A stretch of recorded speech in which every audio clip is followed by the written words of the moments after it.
नाज़रीन, क़ौमी ईद के मौके ते सिंध जी सकाफ़त के भेटा पेश करण लाइ बदीन में मुख़्तलिफ़ सियासी समाजी क़ौमपरस्त धुरियुनि समेत सहाफ़ियनि ऐं शहरियनि पारां लावाला चौक खां ज़बरदस्त रैली कढी वई आहे। सकाफ़ती रंगनि सां भरियल रैली ऐवान सहाफ़त पहुची मुख्य तक़रीब में शिरकत कंदी। वधीक तफ़सील ॾियण लाइ असां सां वीडियो लिंक ते मौजूद आहे मलाह टीवी बदीन जो रिपोर्टर दीदार हुसैन मलाह। जी नाज़रीन, अॼु मलाह टीवी तरफ़ां सिंधी सकाफ़त जो ॾियारो मल्हायो पियो वञे, जंहिंमें सिंध जा ॿेट, सिंध जी ज़मीन, सिंधी मिल्कियत हेठि बदीन वासियुनि भरपूर आजा कंदे अॼु हिते शानदार रैली कढियूं पियूं वञनि। इहो बि तव्हांखे ॿुधाईंदो हलां त अॼु हिते सिंधी मीडिया जे ॿाहिरनि क़ौमी नगमनि ते झुमरियूं हयूं आहिनि।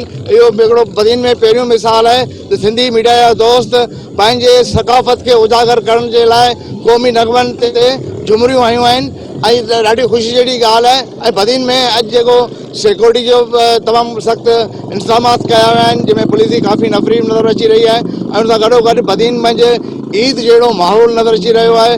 बदीन मंझि बदीन वासी भरपूर शिरकत करे रहिया आहिनि पंहिंजी क़ौमी ईद खे मल्हाइण जे लाइ, सिंधी सकाफ़त खे उजागर करण जे लाइ। जी।